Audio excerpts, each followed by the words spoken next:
take you to the broadcast from It's Time with Reverend Nathaniel W. Martin. Here's Reverend Martin. Thank you, Reverend Blackwell. Let me say Hotep or Habaragani to my Africana Studies colleagues and contemporaries and searchers for truth. And let me say good morning, good afternoon, good evening, but never good night, and certainly never ever goodbye, because I find goodbye is traumatizing. That's personal. My name is the Reverend Nathaniel Wayne Martin. I'm the pastor of the New Life Institutional Baptist Church right here in the city of Los Angeles. And we are located at 8916 South Main. We are being hosted by our sister church, the Shiloh Missionary Christian Church, pastored by my good friend, the Reverend Dr. Della F. Hollins. And you're welcome to come and worship with us at any and all time. Matter of fact, they have service tonight, Friday night, beginning at 7 p.m. Then, of course, on Sundays at 10 a.m. is our Sunday school, followed by our morning worship beginning around 11:15. And we love to see your face in the place, because God has a blessing for you there just for entering in to that sacred space. All right, come by and get your blessing. All right, we'll be glad to see you. One Lord, one faith, one baptism, one building, one service. And with all of those ones, you have a great idea of just how we are proceeding. And we thank God for the visitation of the Holy Spirit, Holy Ghost upon our membership and upon this ministry. And therefore we invite you to come and share and be blessed likewise. All right. The offering that you are viewing is a social justice offering. It's titled It's Time. And it's always time for social justice. And we call it social justice because you cannot worship God in or serve God in a vacuum or serve God in a bubble.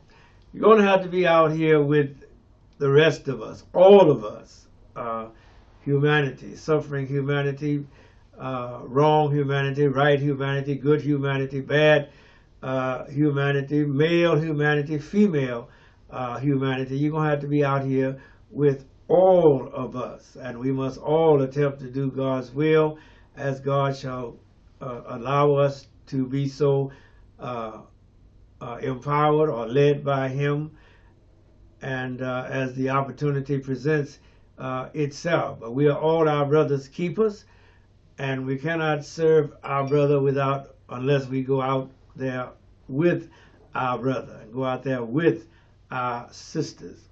That's why I commend Mayor Karen Bass, who just gave her 100 days in office speech, and she had made her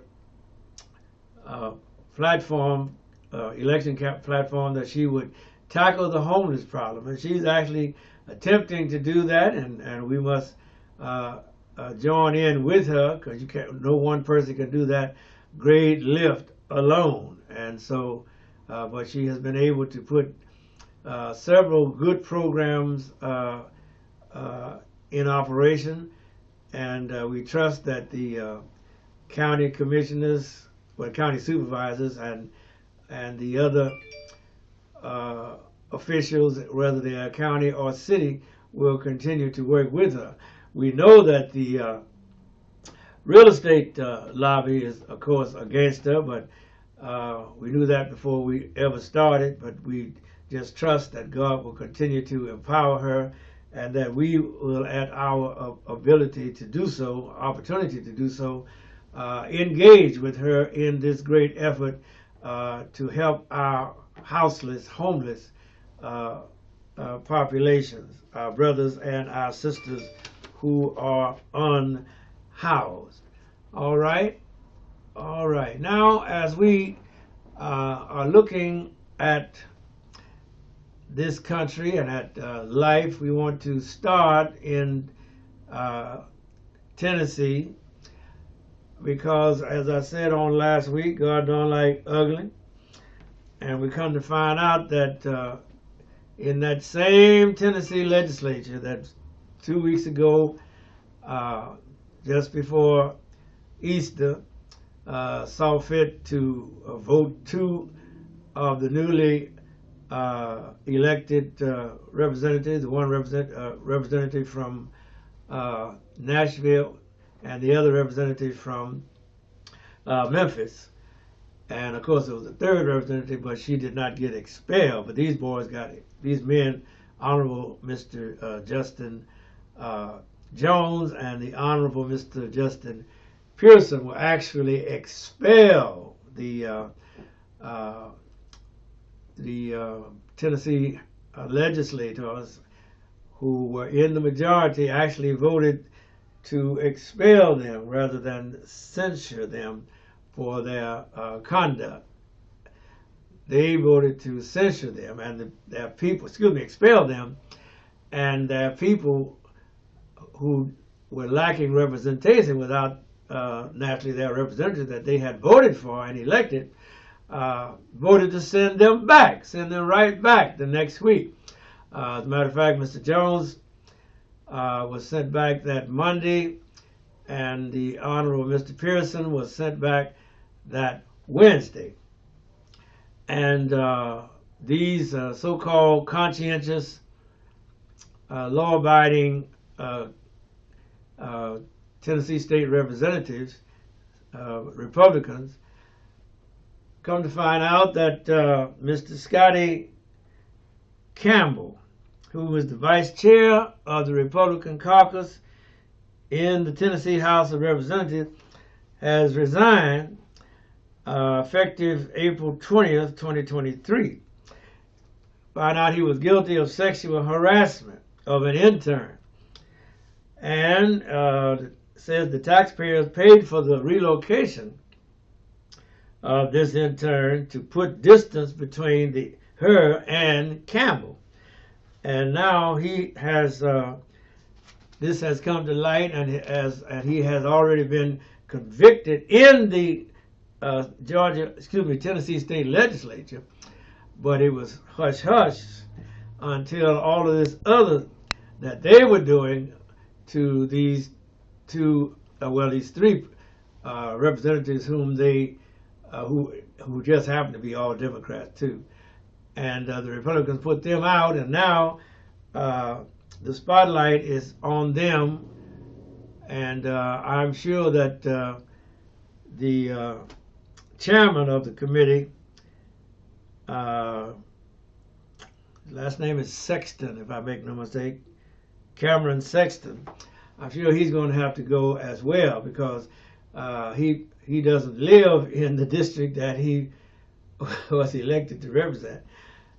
He bought a $600,000 house in Nashville, but he's representing Crossville, which is 2 hours from where the state capital is located. And he gets a daily stipend of $313 to commute back and forth from Crossville, where he does not live, remember. He lives in Nashville. And he is steadily commuting, getting that stipend rather, to do that daily commute. So that means that he is defrauding the people that he claims to represent. Stay tuned, that's not going to go away. All right. The next thing that we need to look at as we are looking at the events of the week is that Fox News has capitulated, just as the jury deliberations were not jury selections were getting underway in their court case. They've had a libel suit. Dominion was suing Fox News, or Fox Corporation is how they call it, Fox Corporation, which owns Fox News. That's Rupert Murdoch's group. Dominion was suing Fox Corporation for a defamation lawsuit linked to Fox News' support for Trump's efforts to overturn the 2020 election results. Now, what the background was, the host on Fox News were lying,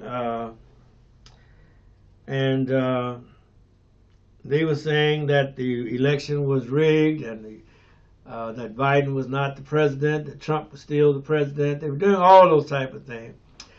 And this had led up to the January 6th, 2021 attempt to overthrow the government, attempted insurrection by Trumpites and other selected white supremacist groups, the Oath Keepers, the Proud Boys, and the like, and the Ku Klux Klan, and the One Percenters. But they were all up there, and they were not your regular run-of-the-mill ragtag rabble. No, these were very middle class with good jobs. A lot of them were ex-military, and a lot of them were in law enforcement, and a lot of them had very good jobs, good positions, and the like. But they were Trumpites, and they didn't like the way that the election turned out. They could not accept the results, and so they sought to overturn the results of a democratically elected president, Mr. Joe Biden. But they wanted Donald John Trump. And so they sought to take over the Capitol, and you know all the rest of that. That's history. We need not rehash that. But Fox News was a great instigator, along with Donald Trump and his cohorts. And as a result, one of their tactics was to attack the voting machines, which were put in place for the election by Dominion. So they said that Dominion's machines were rigged, that when you wrote for Donald Trump, you actually cast a vote for Joe Biden. And so that was the background of Dominion's defamation lawsuit against Fox Corporation, because Fox News had sullied Dominion Corporation's name, because you're only as good as your name, and once people start saying that your product is no good, then you lose business. And so Dominion was suing Fox Corporations for, I believe, $1.7 billion. I said B with it, $1.7 billion. And just as they were getting ready to go to court, then Fox caved in and said, we don't want this news out there. We don't want this evidence to get in the public eye, because what Dominion had discovered already was that all of those people knew they were lying, but yet they lied anyway. One of the fellows, Tucker Carlson, off camera or in private, said how he hated Donald Trump, but on TV he was promoting Donald Trump and carrying forward this lie. Now that case is settled with Dominion, Fox Corporation, Fox News, is going to have to face a company called Smartmatic. Now, I don't know what Smartmatic does, but evidently it must be to do with election machines.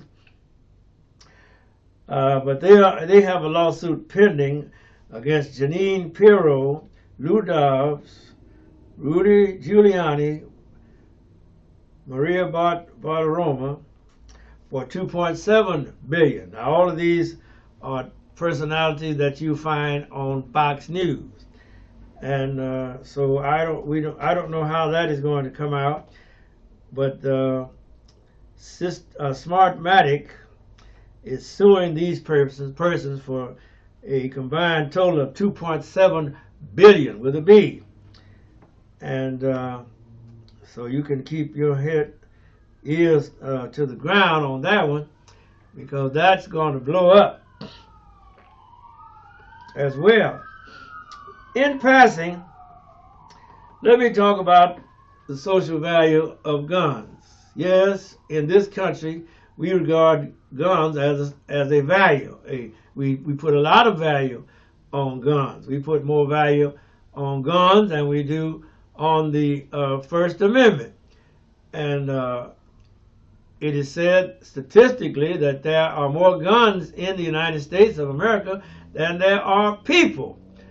And so you can see the high value that is placed on gun ownership. And remember, guns are not cheap. The average price, I think, is $400, and that's for a little bitty pistol, but like that. But what they're buying, these AR-15s, which is a big assault weapon.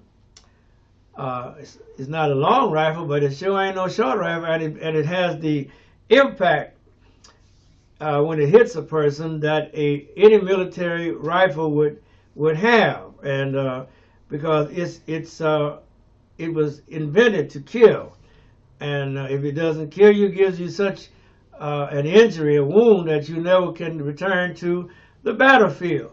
But they're sold domestically, and a lot of the people who do the mass shooting, they have this AR-15.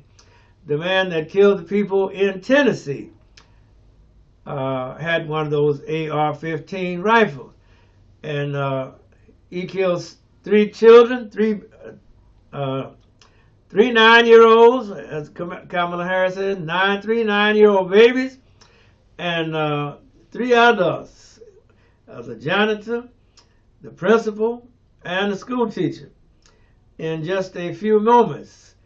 And why we want to try to get these type of weapons off the street is because of the nature of their wounds. If a person wounded with an AR-15 doesn't have the chance of recovery that a person injured with a pistol would have, because the velocity of the AR-15, when the bullet comes out of the weapon, in other words, it's flying faster, it has a higher velocity, and so when it hits your body, it does far more damage. And we could talk about that or debate that. The National Rifle Association, of course, has the Tennessee State Legislature in their back pocket, which is what led to the expulsion of Mr. Jones, Mr. Pearson, and the attempted expulsion of Ms. Gloria Johnson. So when the people of the state came up there to protest the mass shooting and asked them for significant gun laws, in place of these legislators addressing the people's problem, no, because of the money that they had received from the lobbyists, they were not about to do anything to upset the gun lobby. And so as a distraction, they pointed out Mr. Jones and Mr. Pearson and Mrs. Johnson, and brought them up and tried to put them out. And they did put the 2 men out, but they did not put the white lady out. And but you can see where that's going. And so the gun lobby is in control of our legislatures all across this nation. They are in control of the legislature in Congress. You can't get significant gun control legislation through that Congress because of the work, the payment that the lobbyists have made to these various representatives and senators. They pay off their campaigns, they take them on trips, and they provide perks unseen under the table that an investigative reporter would have to go into in order to disclose.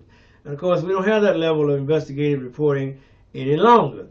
We only got Fox News, and they're in the pockets of the gun lobby, and so you can see the dire straits that the public is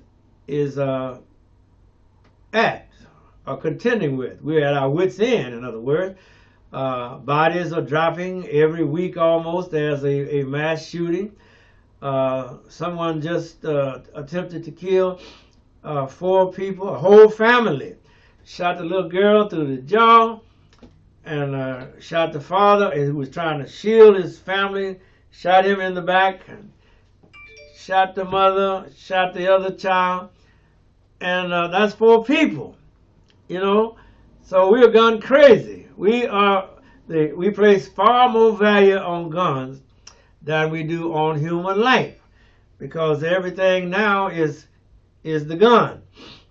And another case in point, some cheerleaders were wherever they were at the store, and they went out to the parking lot to get in the car, and you know how it is sometimes. You see a car look just like yours, and you going over there putting it on that handle, but that door is locked. And you say, I wonder why this door is locked and why my thing ain't working. Then all of a sudden say, oh, this ain't my car. And then you go to your car. Same thing happened, innocent. But the car door she pulled open, there was a man in the front seat. Not in the driver's seat, but over in the passenger seat. So she politely closed the door and went to her car. Then the man comes up to the car where the ladies were, cheerleaders were, and opens fire. And one of the girls is just barely hanging on to her life as a result of this man opening fire with a gun. And that's again the value of, there's a higher social value placed on the gun than the social value that is placed on human being. The human being is supposed to be the highest of the apex of social values. But no, we find the gun is the highest of social values. And as a result, in our culture, across our culture, we're having a very difficult time reining in the sale and then the use of these high-powered, high-volume, high-capacity weapons.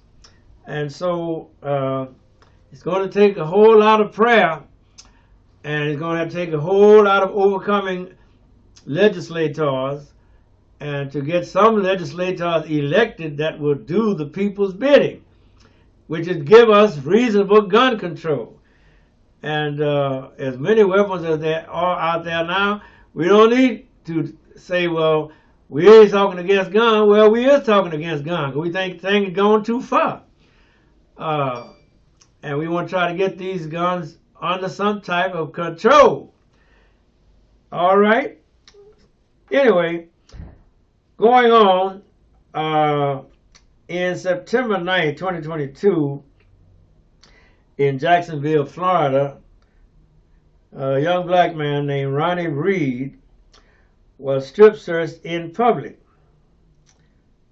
And they went in his genitals and they probed his anus in the street, on the public, in front of his family. And law enforcement has a history of that going back at least to the time of Frank Rizzo in Philadelphia. You know, he made all of the Black Panthers come out naked, paraded out on the street, out on the sidewalk, in the public eye. Yes, this is our America, and this is the way that we treat our people. Not people who have been convicted, no, just suspected. And the charges against the Black Panthers were dropped, had to be tossed out because of the way that Frank Rizzo had treated them, and the indignity, the inhumanity Okay, 5 minutes, y'all, of it all. And so that is nothing new, but this case is now going to court, and we will keep an eye on that. The California Reparations Commission is about to issue their final report. They say it's a 600 or 700 page report. I have some of it here, and I'm surprised that California, it says that California passed and enforced laws to prevent black Californians from accumulating political power. California did not allow black men to vote until 1879, and the California Supreme, they passed a law earlier than 1879 that no non-white witness could testify against a white Californian. This law shielded white defendants from justice. The California Supreme Court explained that any non-white person to testify, if they allowed any non-white person to testify, it would admit them to all the equal rights of citizenship. And we might soon see them at the polls, in the jury box, upon the bench, and in our legislative halls, a prospect that the court viewed as an actual and present danger. So California was no better than any other state. And as a matter of fact, when California was admitted to the Union, it just barely came in as a free state because the devotees here in California were dead set. There's something else I wanted to read before I close out.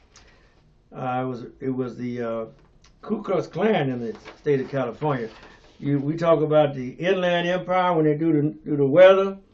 Well, that Inland Empire used to be called the Invisible Empire, and because that's where the KKK was established. Not that the KKK wasn't in Los Angeles, but it was headquartered all over the Inland Empire. And I just thought you needed to know that. Can't find that piece of paper.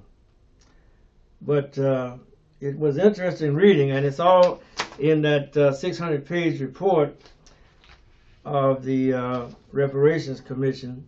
Here it is.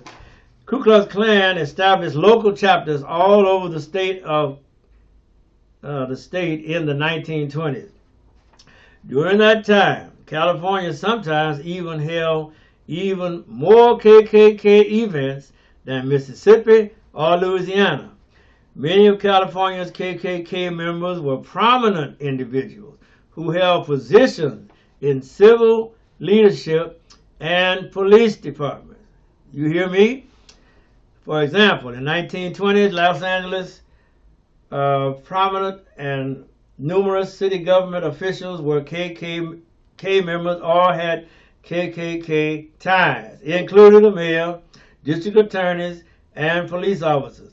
And violence against African Americans peaked in the 1940s as more black Californians tried to buy homes in white neighborhoods. Interesting reading. That's the California Reparations Commission. And as you can see, we have a long way to go and a short time to get there. And the forces that are against us are many and varied, and they change their appearance, as we say. Invisible is more dangerous than what you see. That is why the Bible says we wrestle not against flesh and blood, but against principalities, against powers, against spiritual wickedness in high places, against the rulers of the darkness of this world. Again, I say now to you, as I always say at closing, thank God for the unions. And if you are working on a job and they don't want to pay you, what you need to do is take a page out of the slave narratives and don't work for them. Thank you, Doc. We out of here. Love you. Thank God for you.